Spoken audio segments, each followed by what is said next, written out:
Hey you, come on, sit down. You are sitting at the grown-ups table. I'm your host, Jesse Pimpinella, and as always, my partner in crime right here, John Jacobs. Happy Wednesday, everybody. This grown-ups table, I am super excited.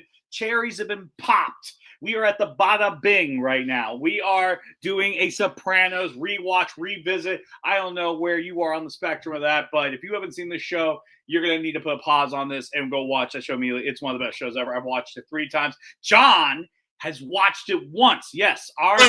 Finally, after 7 years, I watched it. Yes. You have no idea. I'm going to introduce you to fandom that you didn't even know existed in this show. I'm going to teach you and the audience about duck posting. Do you know what duck posting is?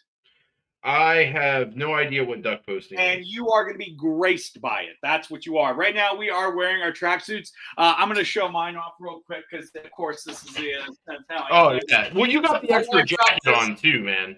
Yeah. My wife got this as a hold on, let me raise the desk up. So my wife got this as a gag gift, okay? And I didn't get the memo. It was a gag gift. I wear this shit unironically. I actually have a Cleaver shirt for the movie. Oh, I want that. I want the hat too. I really want a Cleaver hat. Like, I'm not gonna lie. You gotta get that. But anyways, we're gonna talk about this this monumental series that really kind of kicked off, in my opinion, officially kicked off the anti-hero, the serial drama.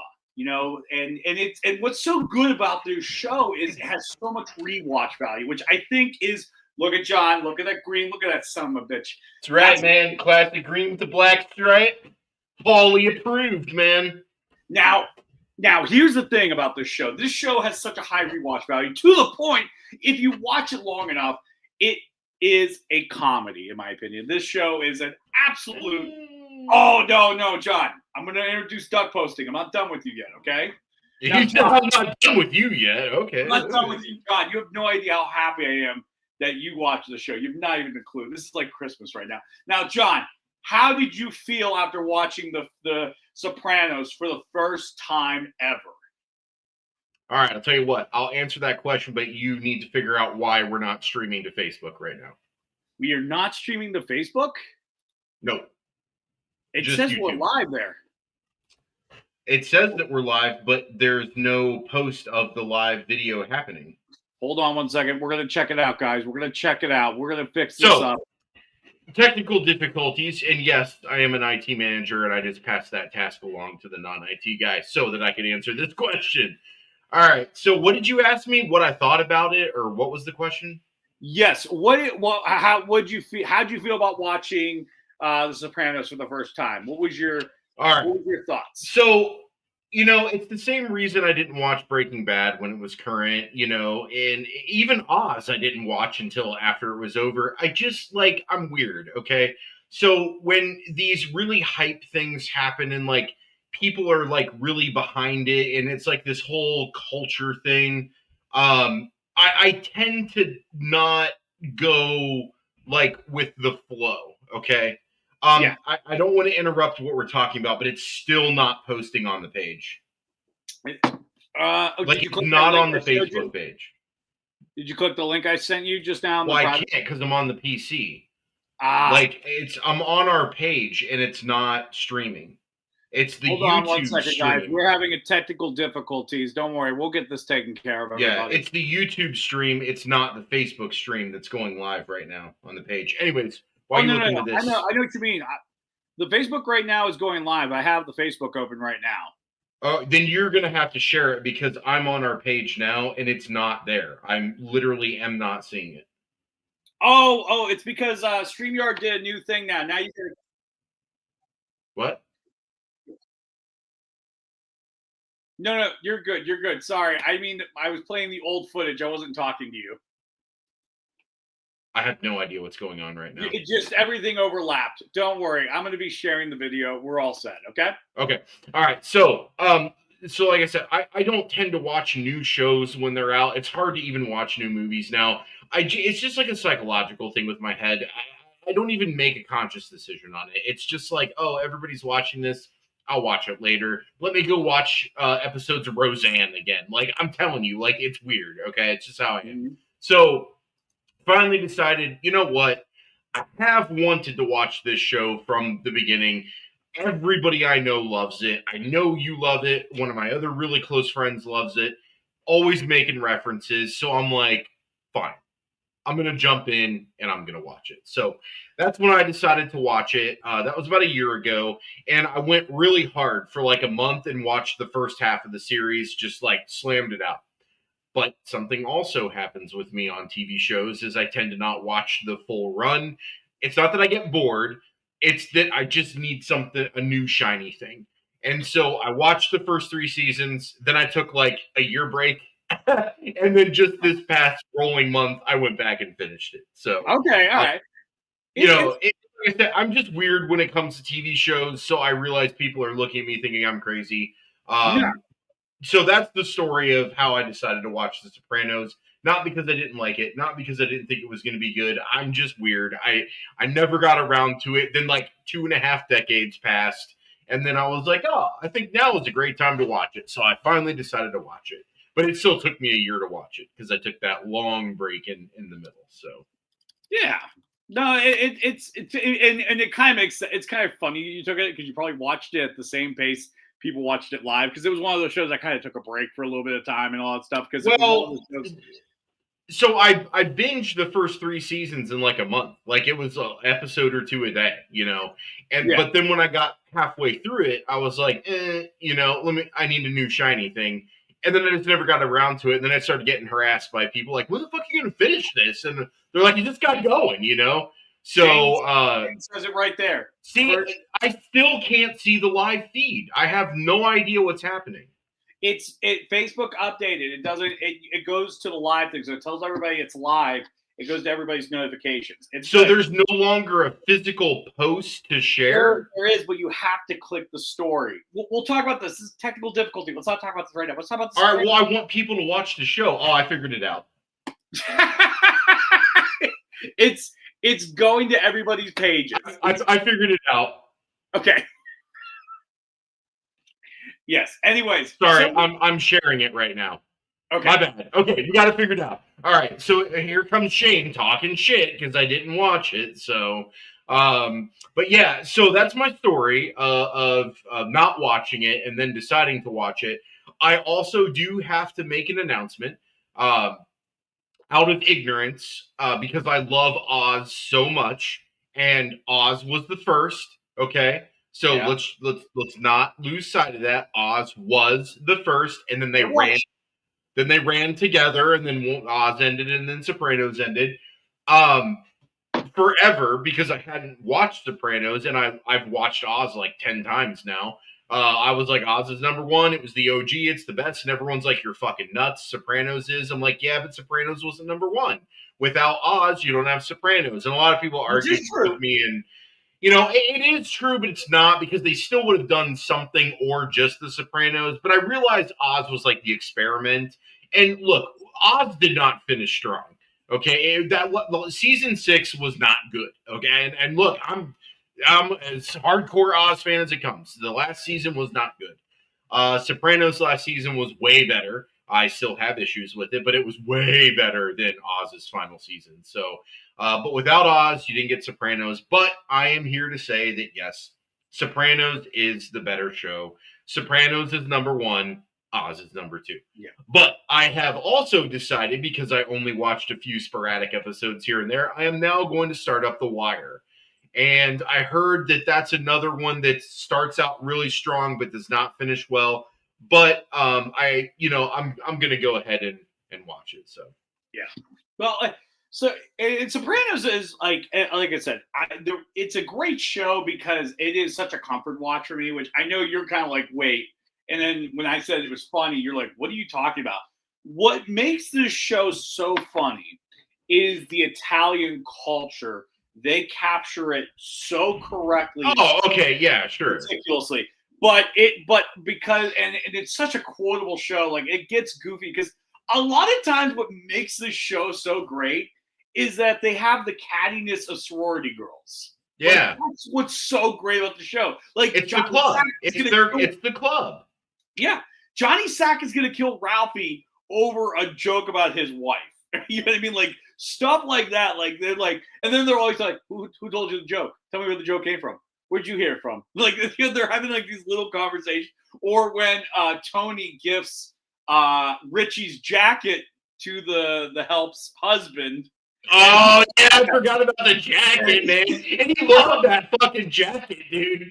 He rocked that jacket. Or the scene where June doesn't get down to Boca enough. That's not what I heard. You know what I mean? Like that whole episode where they're just like eating someone out is it makes you less of a man. It's such good comedy in that show. It's such great comedy. Like yes, the show's a drama, no doubt in the world. It's a drama, but like when you start watching it and rewatching it, you start noticing all these funny ass things. Like just stupid stuff that makes you laugh, and you're like, I don't know why this makes you laugh. Like when in the last season when Carmine, Leo, Philly Leotardo, and Tony, they're all at the sit down. Yeah. But here's the best part about that: the camera does so many funny cuts that I didn't notice the first time around. Like because at this point, Tony and Philly are about to kill each other. Okay. Yeah. Then, it's go time. And then Carmine's like, look, I don't like this type of ugliness. I mean, God forbid I lost my friend. And then all of a sudden, Tony and Phil look at each other like we're the ones who did it. Yeah. Or the one scene, which is, I think, one of the best comedy moments in TV history, was where in the last season, Tony is like having a bad luck streak. And he gets mad. And he's like, I can't get a fucking break around here. And when he kept, and what's his face, like 200 grand? It immediately cuts to the guy who was giving up all the information on Tony, and then he has a heart attack. Yeah. Dies on the spot. And then it smash cuts to the funeral, and they're all looking at the guy who was ratting them all out, going, that's a stand-up man. They don't make him like that anymore. But I missed the part where the FBI first, I forget that guy's name, but I missed where he was first engaged, or did they not show it? Did they just start with, he's giving them information? Like, did they show it, like, with Drea, or was it just assumed, and they just kept going? I don't remember. The whole show, when you watch it again, there is this element of there are so many leaks. And that's... everybody, dude. Yeah. What's so good is, and I think this is why the show ended so magnificently, is that no matter how meticulously smart Tony was, there was always a hole in anything he did. Like in that scene, that last diner scene, right? You had many things. You had the front door, you had the bathroom, you had, and if those two danger areas wouldn't end him, it would be the rat that they have that's going to testify against him on that day. So like he was just kind of in this death march going into a future of uncertainty, no matter what. Because at the end of the day, I mean, this isn't a life you get out of, so to speak. You know what I mean? Like you're lucky if you die old, but you're still in the life and you're still a dude. Just like Junior was. Yeah. You know what I mean? And oh God, wait until you see the prequel movie. Yeah, I'm gonna watch it. It's about Chris's dad, right? Yeah, you'll end up hating June more. I hate that guy. He's not my most hated character, but every fucking time he has a scene, I'm just like, can somebody please kill this man so that they stop putting him on camera? Like, I was just so tired of his shit. You are gonna hate June so much more when you see the movie. Like, there is a reason you don't know you hate June, and you're gonna hate him. And and then when you rewatch it, knowing what you know now, that's the one thing about the show. And David Chase was a genius for this. He wrote the show in a manner where he never gave us straight answers. Correct. Yes, and I like that. There was ambiguity to everything. Like, because you're in the mob life, you don't fucking know, you know. Yeah. Like, Ralphie never really admitted to killing Pio Mai. I mean, he did. He It was just like when you shit about the horse. Rewatch that scene again. He says, "Who gives a shit about the horse?" He says a lot of shit about the horse. But they already knew. Like, I mean, Tony called him out on it. Like, they already knew he did it. Who knows? I didn't hear an affirmative confession, and I think that's the beauty of the show. It purposely never gives us the full. I mean, okay, did Ralphie do it? Yes, he totally did it. But the show wasn't nice enough to give us, like, you know how in TV now everything has to be spoon-fed to the audience. Yes. They don't spoon-fed it. There was no statement he killed the horse. There was never. It was just, what are you more likely to believe? He did it for the insurance money, or this is just a horrible misunderstanding and now he's going to kill him? Like, what do you want to believe? And also Shane agrees with me. It's my favorite comedy too. I mean, there is humor to it, but I just don't refer to it as a comedy. I know. Well, that was good, dude. The Ben Rice thing cracked me up. How they set that up, but yeah, no. But the way David Chase wrote the show, he was a big Twilight Zone fan. Sorry. Oh, okay. You said Twilight. I'm like, sorry, what are you talking about? I had a brain thing. So he was a big. That was a pretty big brain thing, Zone. yeah. And you could kind of see how this show has very like weird moments, like the dream sequences and stuff like that. I did not like those parts. You didn't like? Oh, nope. It's okay. We'll talk about that when we get to what we didn't like about it. Okay. Well. Okay. Let's get into it. What did you feel this show did so magnificently strong that it character relationships and I think character honesty. And when I say character honesty, I just mean that the characters, while they grew and evolved throughout the series, they were still the same people. It wasn't like lazy writing changed them into different people or different characters. Yes. Like, they all had some type of growth. Some had recession, but nonetheless, once a character was introduced and defined, this is this character, that character stayed that way, whether they died, whether they made it all the way through, whether they changed, whether something happened to them, it doesn't matter. They stayed the same. And that's what I liked, because to me, that's good writing. That's you knowing your characters, understanding them, and not getting lost in the evolution of the show. And I feel like that route of keeping the characters honest and true throughout the series is what allowed me to stay invested in it. Again, I talk about Oz 1 through 5 had it. Season 6, what the fuck are you doing to all these characters? So it was just like, that's what I'm talking about. There wasn't that dramatic shift. It wasn't the character became something new. It was just this happened to that character, and I liked that because you don't get that from a lot of shows. And that was one of the major parts that I liked about this series. And to David Chase's strength, here's what he did with that. Every season he would take 13 lines, and then he put all characters on everywhere, and in each box, so each character gets 13 boxes, and they represent each episode. He defines what they will do in each episode that will grow their What arc. Are you doing? So what is this guy doing? Down to every 60 minutes, what every character was going to do. And I think, and here's the thing, the true to honesty of the characters. And here's the tipping point of that, because this is where HBO was like, are we going to go in? Or are we going to go out? Where is it? The scene where they go to college, when he takes Meadow around to the colleges and he sees the rat. And I love that episode, dude. Such a good episode. Great episode. There was so much back and forth between, does he kill the rat at the end? I can't imagine him not doing it. Like, David Chase was like, he has to. Yeah, absolutely. If we don't kill him, this is a bullshit show. This is still a terrible human being. He is in the mob.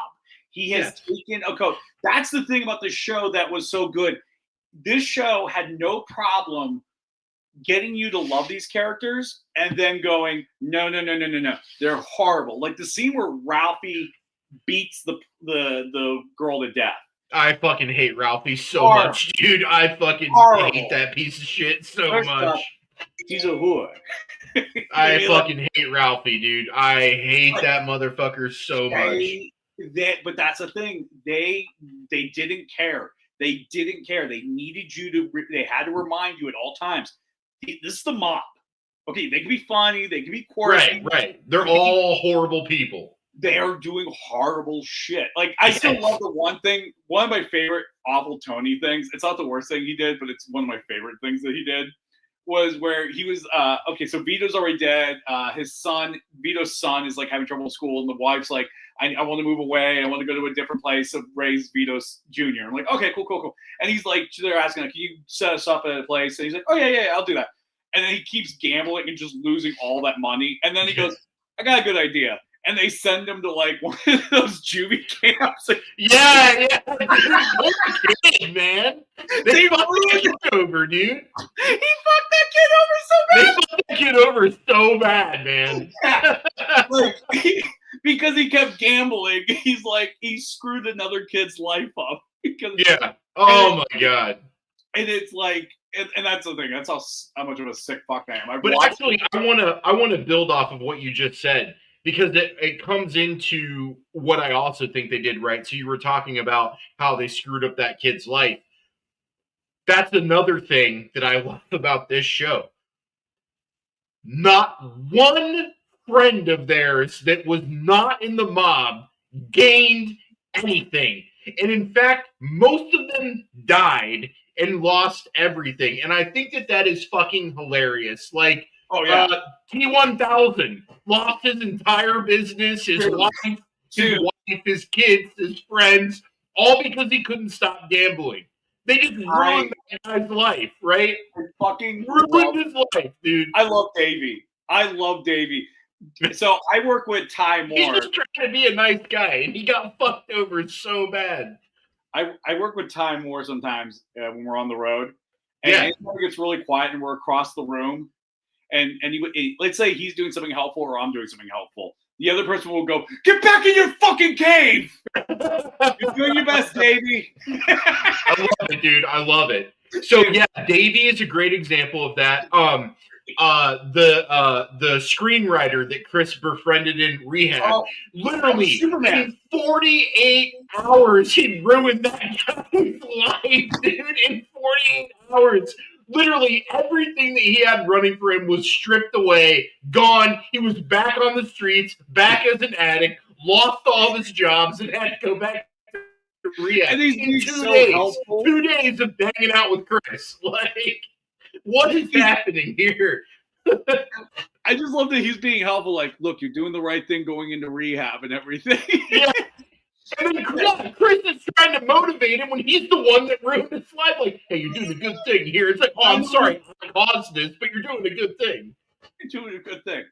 But like, oh man, the accuracy of all those characters is what makes it such a beautiful show. Like, this show has no problem with them being like one of my favorite hypocritical Tony moments. It's by far one of my favorite moments, and it's a smash cut. It's a beautiful smash cut. Furio picks him up at the house, and Furio just got back from Italy because his father died, right? And he's kind of crying, and then Tony goes, "What's wrong with you?" "I'm still sad about my father." "Oh yeah, well, you're gonna have to get over that." And immediately it smash cuts to Tony in the therapy, going, "It was a beautiful horse. Why would someone do that?" And he's crying about the horse. He just told this man to shut up about his about his father dying, and then he's crying about like.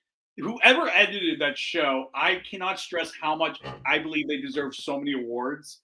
Because when you rewatch the show, knowing all the beats now, that's where a lot of the comedy comes from. Like Mikey in season 1. Do you remember when he goes for the run and that's when he gets whacked?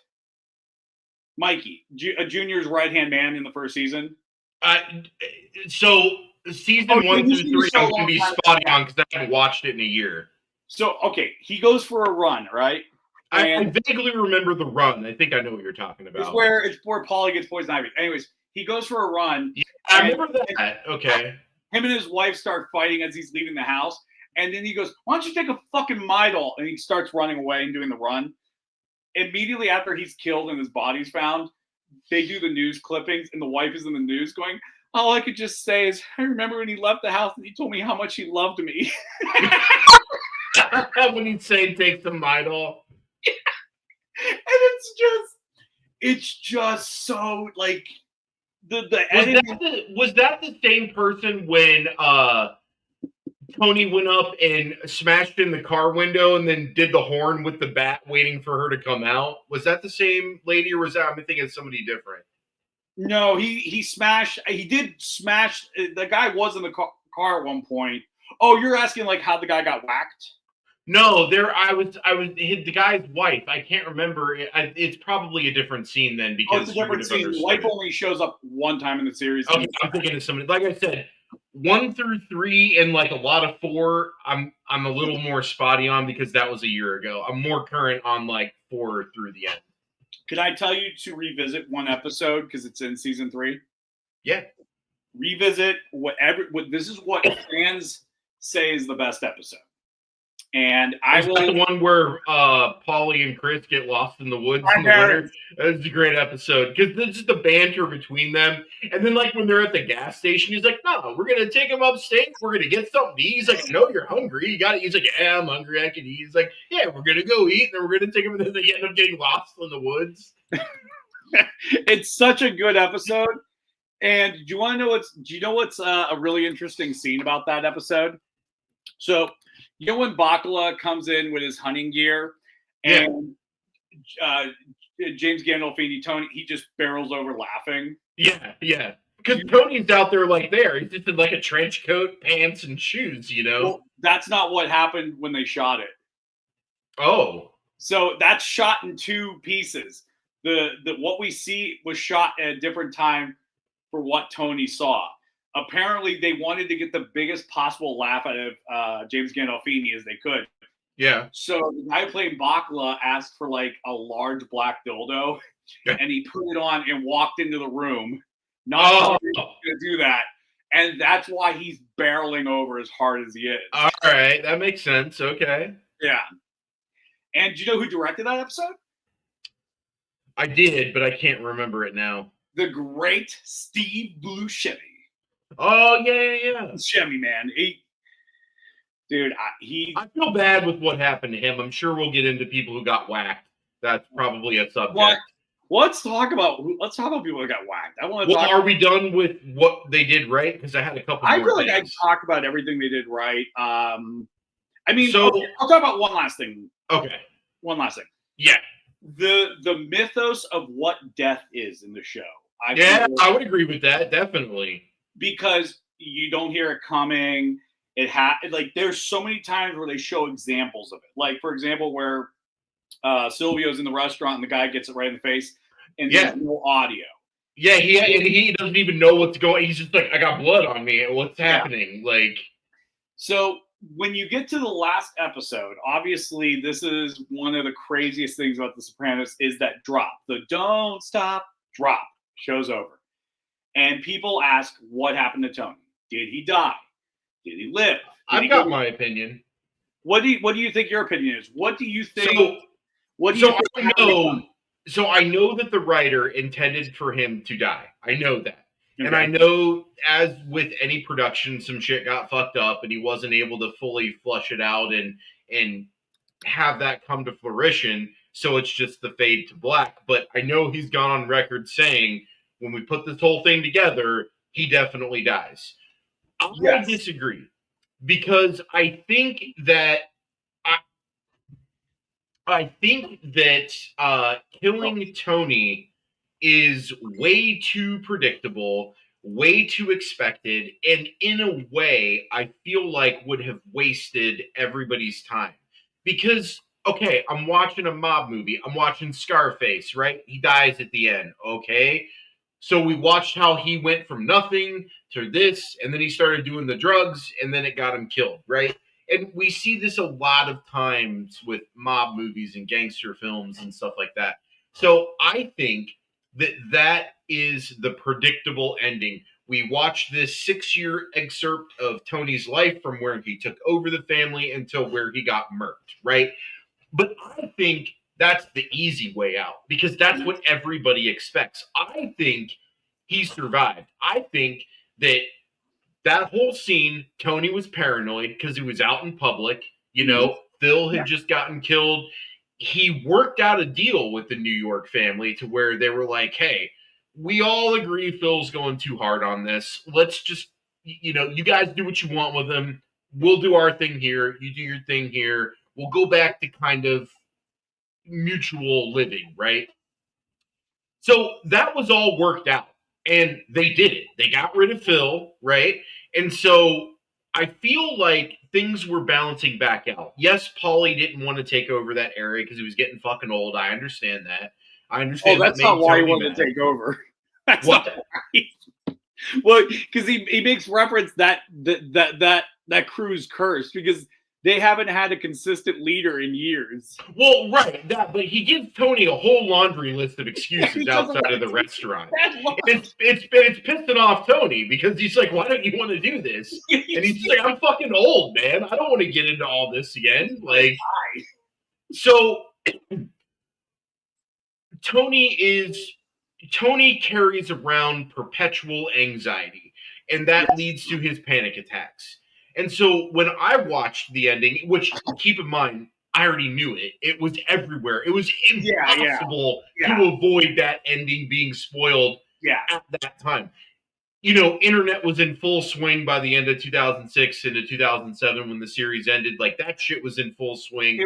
Everybody was talking about it. There was no way you were going to avoid it. And I hadn't even watched the show, didn't plan on watching the show, so I knew exactly what the ending was. But now, having watched the show and having context of the ending, I think they're showing the suspicious guy, the look on Tony's face, the looking around. I think that's just Tony's natural anxiety. Yeah. He's out in public. He's not in a safe place. Mm-hmm. He just had Phil whacked. Like, all this shit's stirred up, but it's starting to come down. And I think he was just a little paranoid. And I think it's better to just have Meadow come in so that we can have the family happy ending. And the reason I say that is because that's the non-predictable ending. And then that allows me to make up whatever the fuck I want for the rest of his family, him, his crew, all the guys. I can make up anything I want from that point because I know that the show is ending just like it started. We started before Tony was a boss. We saw him through a boss. He went through a lot of crazy shit, all the New York shit, and then we just end it like the way we started it. And that's it. It's just this excerpt of Tony's life. And so I think keeping him alive is the riskier ending. I think it makes more sense. And it allows me, as the viewer, to pretty much come up to any conclusion that I want for these characters in this family instead of them telling it to me. So I think the ending in which where he doesn't die and it fades to black because we are now able to just make up whatever we want for the rest of his life. And I like that much better.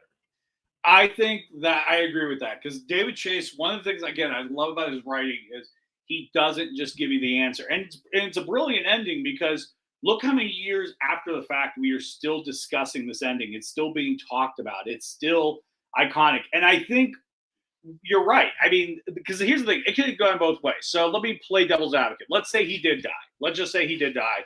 Here's all the theories that it was.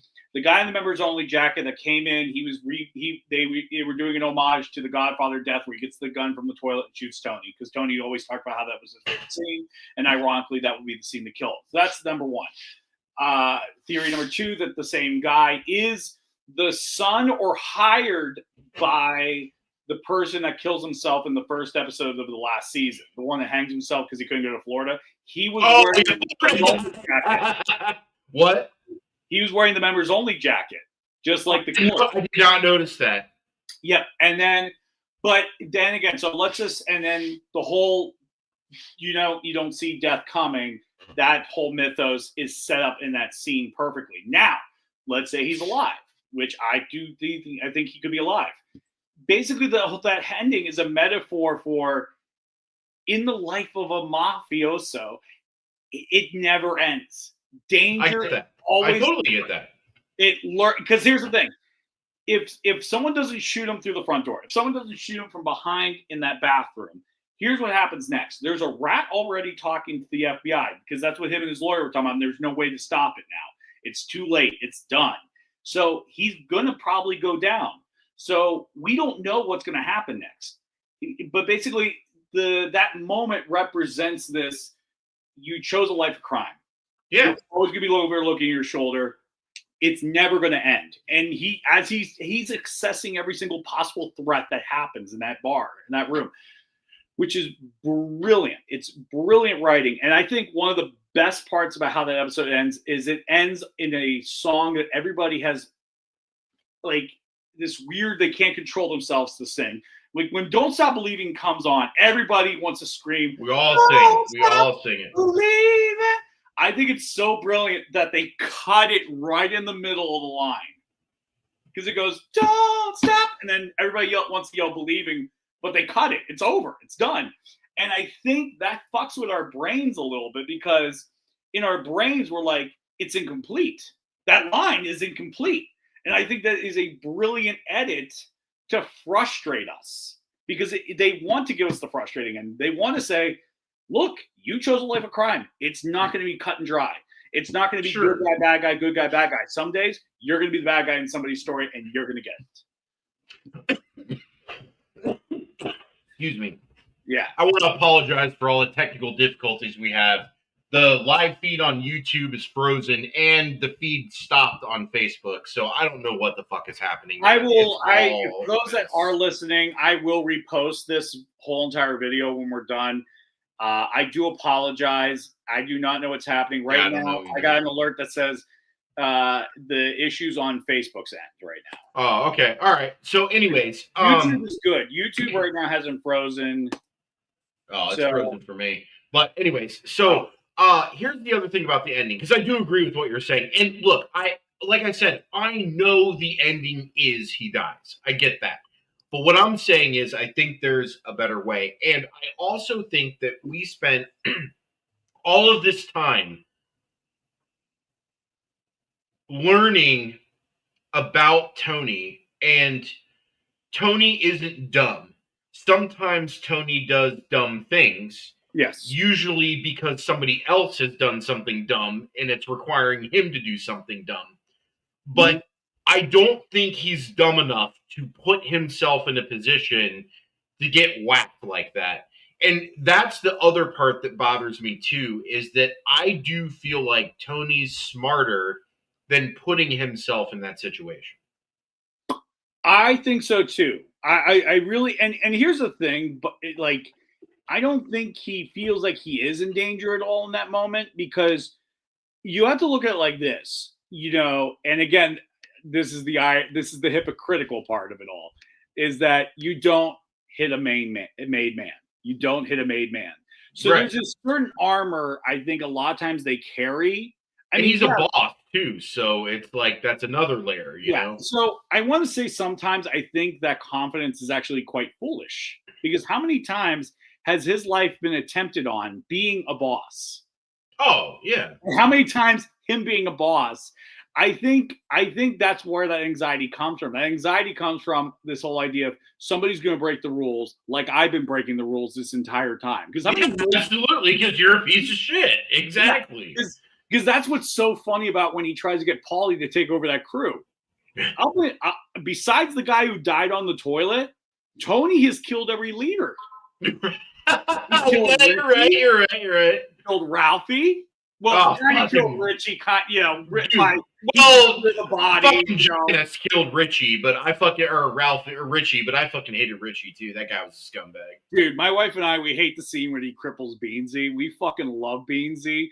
And we think AJ's a piece of shit for not wanting to go there and intern so he can run a club one day. I would work at Beansy's Pizzeria fucking proudly, man. Yeah, man, absolutely. Dude, you know that pie was delicious. I'm sure it was. No doubt in my mind. Yeah, because like for some reason he retired to Florida. Like how many pizzeria guys retired to Florida? This guy made good Well, he's pizza. not from Jersey, so at least it'll be I mean, warm year round.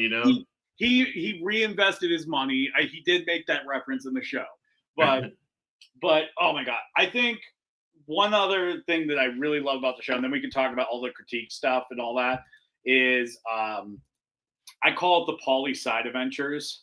yeah, dude. I love Paulie's adventures. Paulie goes on so many side adventures. Dude. He does. And he always ends out on top. He always ends up killing a bunch of people and getting a whole bunch of money and then getting himself fucked up. Paulie is great at getting himself fucked up and not dying. He doesn't die. He beats cancer. He beats a pop nut. He beats everything that comes his way, dude. He just keeps. It's one of my favorite. Like I love when he had to like after he went sour with Tony because he thinks John got him in with Big Carmine, and then he finds out that's bullshit. So then he's like, "Oh man, I got to get a good envelope." And he goes to his mom's friend's house, kills her, takes the money, and then passes it off as his own. And then that very scene, John shows up to see Tony, and then immediately. What's that fucking cocksucker want? But oh god, I love Paulie. Is just he's such a good character, and funny enough, that guy was actually in organized crime when he. I know a lot of the actors they got either were in it or were adjacent or had certain knowledge to where they were then brought into the show, which I think is great for the authenticity of the show. I think, but here's one of his conditions to be in the show, which I absolutely loved. He said that under no circumstances could his character ever be a rat. I mean, if I was in the mafia and then I was turning into a Hollywood actor, you better believe I'd be like, nope, there are certain things that I'm not doing, and you're just gonna have to be okay with that. He was like, Paulie could never be a rat. Paulie could never ever be and I just like that is so funny. Even fictitiously, he could never be a rat. But well, they just made Puss be the rat, so there you go. God, that was, dude. Watching him get onto that boat, knowing how fucked he was, I already knew. Like the moment he knew, like before Tony even went to his house, I was like, "Here we go. Like this is it. He knows now. He just needs to find the proof. He already knows." And the thing that I find interesting is that like all of these people like.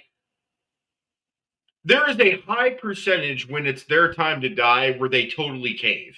Where they're either crying or begging for their life or making excuses. Tony, I didn't tell him anything. I sent him on wild goose chases. And then Paulie's like, did you fucking say this? He's like, well, yeah. He's like, well, there you go, So, or like when they had that, I forget who that was. She was only in like 2 episodes. She wasn't even like, I don't think she was a made person. She was just someone who collected. And she was talking all that shit to the New York people. Yeah, I know who you're talking about. They capped her on the price, and then they went to kill her when she didn't pay. And they like stripped her naked out of the shower, and she's crawling around on the ground, crying and begging for her life. But the last episode, she was just in a bar flexing on some dude, acting like she was fucking hardcore. So I like that they show that a lot of these people who are terrible to other people, when it's their time to die, they completely cave and turn into bitches. And I love that because then you get to see who's really true and who's not, And so, like, when Puss went out, he didn't go out like a bitch, He's like, fine, just do it, He knew it was coming. He's like, just do it. Tony, not in the face. Yeah, just do it. That's another episode that was in season 2. I say it's worth a rewatch again because there's a lot of tension in that episode. It's really good. When you rewatch it, you realize how early on Tony knew he was the rat. Yeah, I can see that. There's suspicion almost from the beginning when he shows up after being gone for so long. He's immediately like, "Well, what the fuck? Your back was out and you couldn't call me?" Like, but like it's so funny because like okay, so in the first season. They whack somebody based on one thing, that the guy was asking too many already know questions at a meeting, and him and June were like, okay, that guy's wired, kill him. Like, that's all the proof they needed to kill the guy. He asked too many already asked questions. At the beginning of that episode, Puss comes in and literally asks a bunch of already know questions. Oh, I didn't notice Tony that. Okay. looks at him. And that's why Tony gets sick. He doesn't get food poisoning. He's sick to his stomach because now he knows he's a rat and he's in denial of it. That's okay. Yeah. He literally doesn't get food poisoning. He is because this is like he has to kill a friend. It's like his best friend at that moment. Yeah. Yeah, and that's what's so brilliant in that scene is with the more you watch the show, you realize everything that you think you know about the show is not what in fact it is. It's like, so Tony never had food poisoning in that episode. What he had was an enormous amount of guilt knowing that Puss is definitely a rat. I'm going to have to kill him. And like even because like when he goes through his things at the end of the episode to look for the wire, I felt like in that moment he was trying to not find the wire. Like he was doing his due diligence. Yeah. He was hoping he wouldn't find the wire. He was like, when he finds it, you can tell by his reaction. It's wrong. The opposite reaction. You think he would be all screaming, pissed off, and everything, but he's like just quiet and kind of disappointed because he didn't want to find it, but he did. Yeah, and he knew he was going to find it. He was just in denial about it. And that's what made him such a great character. Because despite this being his friend, despite it all, he's still going to kill him. Yeah. And that, like, there's times where I was dumb and stupid when watching the show. Like, I remember when Adriana was in the car with Syl, and there was a part of me, there was a dumb, naive part of me that's like, oh, they're going to get them away and they're going to be safe and happy. And then they pull out. And then the next scene, when it shows him driving the woods, I'm like, oh, she's dead. There we go. Now I know what's going on. I was like, that was how, like, because I hated Adriana die. I felt so fucking bad. I mean, I didn't because, like, she was a rat, dude. Like, like what the fuck, man? Like, I feel bad because Chris is a horrible person. He physically, verbally, and mentally abused her. And I felt so bad for her for that. And like anytime he smacked her around, I'm just like, oh my God, you know, like leave this woman alone. But then she's a rat. I'm like, kill that bitch. Like she's a rat. I love how I feel like Silva went easy on her. He just shot her. Like, I'm like, whoa, she was a rat. Why is she not getting tortured? Why are we not doing cement blocks? Like, this is an easy death. And I understand why they did it easy, because it was, at the end of the day, it was Chris's girl. But, actually, you know. There's actually a funnier reason why it was an easy death. Why? That was one of David Chase's favorite characters.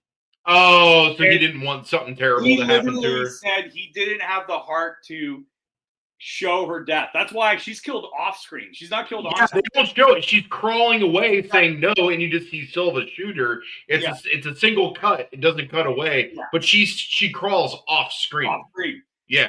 Yeah. David Chase was like, that was one of his favorite characters. He loved that character so much. And just see what had to happen to her long-term parking. That's the episode. It broke his heart. So he's like, yeah, we're just going to kill her off screen. But that's all, like, kind of why I love that he was very in control of the show. And that's a great example of what happens when a writer really gives a shit about his characters. Absolutely. Writes really monumentally great stuff. Now, I know we're running towards the end of the show. So do you want to talk about, like, what were some of the pros and cons of the show? Like, some of the stuff you wish were different? Yeah, we're going to go another 10 minutes or so. We got started late anyways, so we're going to do the full hour. All right, let's go into shit characters real quick. Because I've got 3. Okay, I love shit characters. All right. Well, 4. No, I have 4. I have 4 shit characters. Okay, all right. I love this. I love. There's so many fun shit characters. Who are your shit characters in this show that you couldn't stand? Janice. Dude.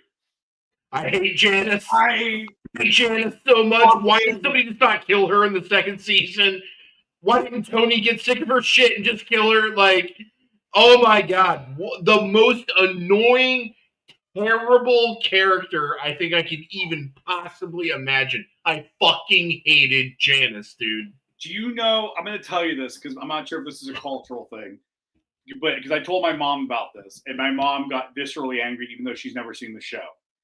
When Janice cooks Karen's final ziti and gives it to Bacala to get it over with, that was my final straw with her. Like, I wanted her fucking dead.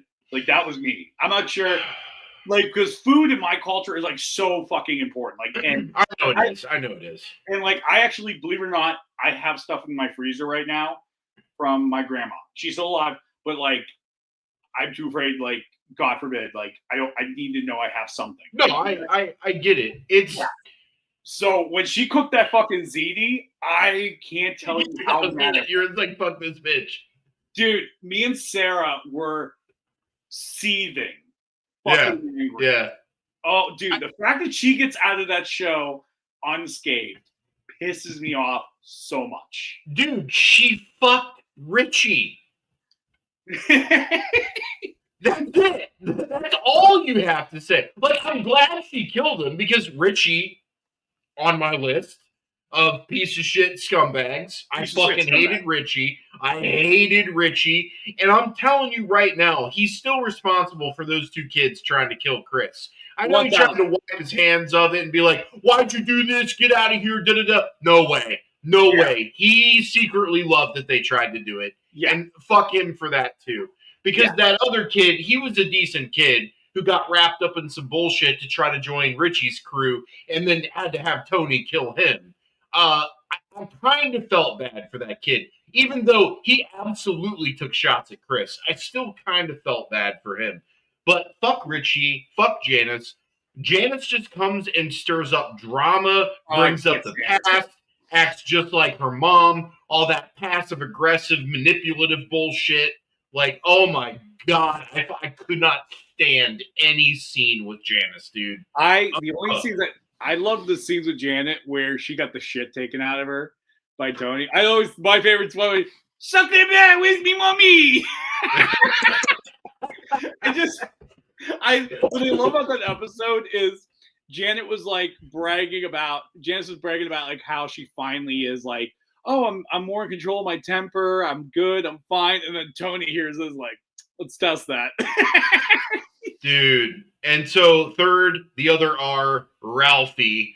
Fuck Ralphie, dude. Joey Pants, what are you doing, man? He was a bigger piece of shit than Richie was, okay? Oh, easily. Easily dude, a bigger piece of shit. So Richie and Ralphie both fucked Janice, okay? And then Ralphie like to get pegged from Janice. I'm like, what is happening with all of these men fucking Janice? Like, I don't understand. I really don't. It was always weird fucking because, like, remember Richie would put the gun on her head. Yes, every time. Yeah. Like, and then Ralphie wants to get pegged. I'm just like, why are all these people having kinky sex with Janice? Janice, all people. Janice destroys the character she fucks. Like she does. That's what she does. She fucks and destroys. Yes. Every character except for the Bible guy dies. Oh yeah. Here's the thing about that guy. We don't know if they had sex. I never saw penetration. So maybe he was smart. I don't think they had sex. Yeah, I don't think so. He is. Do you hear the good news? So oh my God. And then my fourth one would be Tony's mom. She was also a one of the worst characters I think I've ever fucking seen on a television show that I just could not even stand watching scenes with. So Sarah could not watch. Sometimes she couldn't watch the episodes back to back with her character. There's so much of her grandmother. It's just so heavy. You're just like, God damn. You understand? Like I know people like that. I can understand that. I have people in my family that are like that.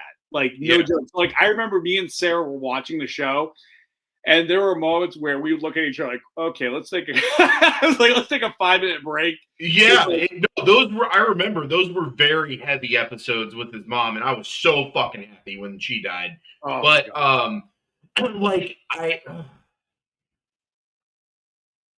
how is it that my four most hated characters are all 6 degrees of Kevin Bacon to fucking Janice. I'm telling you, it's Janice. Anyone associated with Janice, I hated, with the exception of Bobby. I'm saving him for my favorite character list because I cried when he got shot. Oh, I got a Bobby Bacala statue in the other room, man. I love it. Dude, I wanted to put my knee through my coffee table during the Blue Comet episode. Oh my god. Okay, so Jesse, before we do this, let's go with your shit characters. I gave 4, you give 4. Who's on your shit list of characters? Okay, Janice is on my list. Okay, the fucking I feel like she's on everybody's list. I cannot get over that. Like, I just hate how much she goes in and fucks everything up and makes everything worse. And then she's so fake. And then she goes to the anger management class and then comes back and is totally faking it. Tony knows it. Antagonizes her. That's one of my favorite scenes. Antagonizes her on purpose, knowing that he knows she's not changed, and he gets her to crack. And I kind of didn't like that they actually did have her change by the end. Because I'm like, no, Janice should still be fucking Janice. Like, oh no, I think she's still the same. Because even remember, Tony was Bobby dead. She's carrying like 6 kids now, man. She can't be old Janice. Oh no, I think she can. Because like, remember, Tony went to June and was like, make sure the money goes to Bacala's kids, not Janice. No, I think don't give Janice money. Don't give her money. I hate Janice so much. I know, dude. Oh my god, bullshit. That stupid bullshit on the porch with the blanket around her outside. Oh yeah. Tony saw right through that shit too. He was like, what? I think she will drop those kids as soon as it's convenient. I honestly, I have no faith. I'm glad you do. I don't. I think she is that. Well, okay. So the scene that did it for me was when Tony and Bobby were watching the Giants game, and it was like a blowout game. And Bobby Jr. went to leave, and they're like, hey, where are you going? And he's like, oh, I'm going to watch a Chargers game at my buddy's house. And he's like, what are you talking about? This is a Giants household. And he's like, I fucking hate the Giants. But then, like, Janice comes up, and she's like, hey, did you do this project? It's due tomorrow. And he's like, no. And she's like, I'll tell you what. Instead of going out, why don't you go upstairs and get it? He's like, okay. He goes upstairs to do his fucking homework before dinner, and they both look at Janice like, who the fuck are you? And she just kind of gives that look and walks away. To me, that was them saying they finally changed Janice. And I was like, you know what? She should be the same all the way through. And they should have whacked her ass. I wanted her dead. Why did they not kill Janice? No, that's an act. When she did that, that's an act. I don't know. It was pretty sincere to me. No. Janice is manipulative. Remember how Tony used to always complain? She's a manipulative woman. No. Look, she's got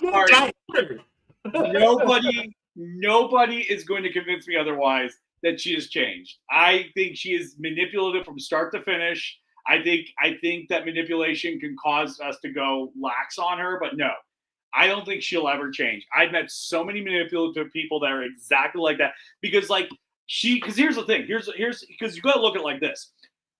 Bobby is 1 degree away from Tony. If something were to happen to Tony, who do you think becomes the boss? It's Bobby, dude. It's either Paulie or Bobby, and Paulie won't want it, so it'll be Bobby. She's just keeping her pension warm. Or Silva. It could have been Silva, too. No, Silva didn't want it. He tried. He didn't want it, but it could have been him. He was still in line. He could have been one to take over. It could have, but I don't think he would want to. I think he realized it after the whole thing when he was trying to do it while Tony was out. Like, he's like, I don't want this. So it was. Yeah, he was all pissed when everyone kept calling him at night and coming over. He's like, God damn it, I want to sleep. Yeah, but at the end of the day, Tony would always he would always change it. Hold on 1 second. I got a couple comments. Throw them up there. Quasimodo predicted this live stream. He fucking did. He did. Quasimodo. This is the scene where Bobby and Tony are in the fucking restaurant. Quasimodo predicted. You mean Nostradamus? Okay, Jack asked for us to do our best O. I'm gonna do it. Oh! Yeah. Oh! Oh! Oh! Oh! I love it. Oh! Fucking thank you, Jack, for bringing that. All right, so Janice is on my list. So Yeah, Janice, that's number one. Who's your number two? I'm gonna say Philly. What a fucking cocksucker! I love. Phil is a piece of shit. I agree, and I'm glad he got shot. You know what it is? He kills Vito, but then does nothing to take care of his family or hit. Yes, that dude. Nothing. That's why I'm pissed about not only that Vito died, how Vito died, and then what happened after. Because yeah, Phil made it all that fucking big deal, and it did absolutely nothing, nothing at all. Oh, dude, yes. Oh my god. But I also liked Phil because I respected him as the boss. Here's the thing about the shit character. I did. I legitimately did. No, I like Phil too because I quote him all the time. Like anytime, like me and Ty when we're hanging out with each other, anytime someone does something awful, we go. My estimation of John is just fucking plummeted as a man. It's just plummeted. Like, dude, we quote the lines all day. So before let me name my characters and then I have to show you duck posting because so here's what we're gonna do then, right? We are gonna wrap up the show because we're gonna do a part 2 next week where we do the good characters, we do scenes, we do things that we like, we do that type of stuff. Because we have way more to talk about, and I don't want to cut it short. No. Okay, so let me show you what duck posting is, okay? What the fuck is this duck? Wait, no, you got 2 more characters before this duck posting. Sorry. Okay. Okay, so Philly's one of them. Yeah. I can't stand fucking Lil Carmine. He's such a little bitch, and he makes everything. Yeah, I'm not a fan of any of the Carmines, to be honest. Your brother, whatever happened there? And Animal Blundetto, like they're having a peace agreement, and then he brings up the fact that Tony Blundetto killed his brother. I'm like, why would you do that? You gotta calm the situation down. Yeah. Okay, so him, and then one more. One more. Oh god. Oh my god. It's weird you have to think about this. Mikey's such a cocksucker. I can't stand this character. He's such a snivelly little. Like he's just so up Tony's ass. You think he's worse than Richie though, dude? Oh, sorry. No, I'm gonna give it to. Sorry, I give it back to Richie. Sorry, excuse me, Richie. Well, I'm not trying to make you say something, but same things as you. I was trying not to say the same things as you.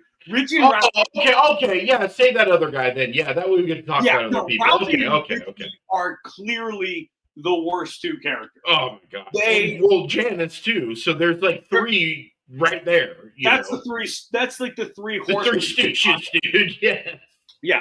Okay. So now I'm going to show you duck posting. If you're a fan of Sopranos, you've got to join this. It's on Facebook. Okay. So there's a group, like shit posting. They call it. Oh, I have to join this. What is it? Sopranos, because Tony Soprano loves ducks. So every news event that has happened this year, I learned it from this website first because I don't know how these guys have brought memes back to an art, and I love it. Okay.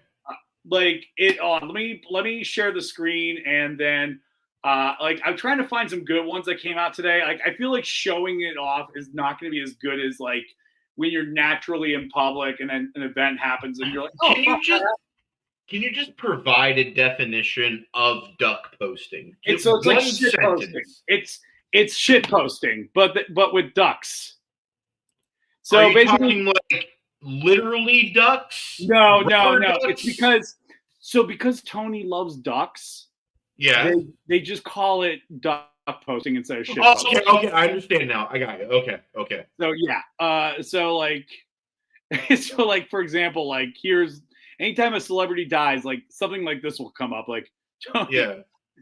You're kidding me. I mean, Jesus Christ, I watch all of his films on the Criterion channel and on his honor. The Criterion channel, nice. Hold on. Let me find some good ones for events, and I'm hoping that I'm trying to be careful because some of these they're oh god. Yeah, just be careful and make sure nothing's copywritten so that the stream doesn't get taken down. No, I will definitely be. I'm gonna definitely be okay right here with this. Let me try. Yeah, be careful of the racist shit. So sometimes there's videos. Get thin ad, dude. I love it. Oh, what? Vito. I can't wait to talk about it. It's Vito's Get Thin ad, man. Yeah, but they do American Eagle. I know. Yeah, I can't wait. I can't wait to talk about it. I loved Vito. I was so upset when he died. Yeah, like it's so like goofy. Like hold on a second, like I'll check these out. Oh yeah, like shit, Davey. it's just, and it says, "Look, how the fuck did you get in here?"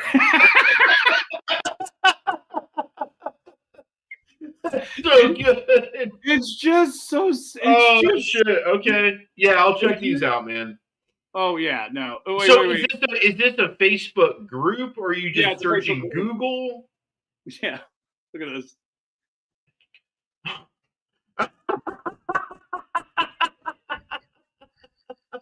The look on her face. It's just so good. Oh my god. Like, I assume you're a member of this group, right? yes, I am. Can you just invite me to it I will invite you. so that I don't have to search for it? That'd be great. Yeah, no, it is. It is so like, and then like, Oh, okay. I it's can't wait just to so. see the Trump ones. Oh my god, they do Oh so. shit. They do so much stupid shit here. Like it's I'm just gonna spend an hour doom scrolling just through Soprano shit posting memes. yeah, like like you could just sit here all day and doom scroll this, and it's just the best fucking shit ever. Wait, what's? I'm trying to. Wait, oh my god! Wait, here's this one. So obviously this one came out this week.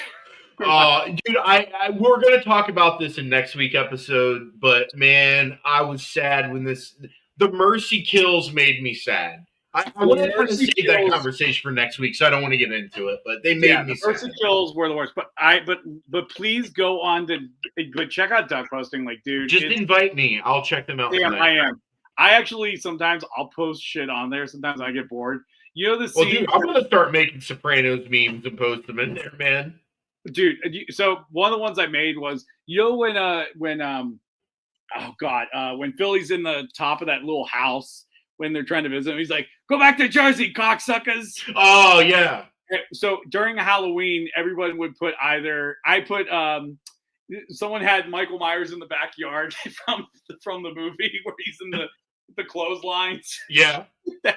It's like I said, just doom scroll this. It's so much fun. Oh shit! Yeah, I'm gonna check those out, man. Those I'm adding you on now just because like I do not want to forget because you need to be a part of this group because it's just such a blast and it just blows off steam in the best way possible. And it's like I'm kind of glad that like people actually give a shit about memes and they actually make decent memes. So go check that out. It's called Sopranos Duck Posting. I just invited you, but other people should go to that. But anyways, that's all our time today. Thank you so much for everybody joining us at the Grown Ups Table. This was a blast. I love talking about Sopranos. We will talk more about it next week. So stay tuned on our page. Sorry for any technical difficulties we might have tonight. We'll get those fixed with Facebook and everything. But until next time, I'm Jesse. I'm John. And you've been sitting at the Grown Ups Table, cocksuckers. Have a good night, everybody. Oh! Oh! We gotta go.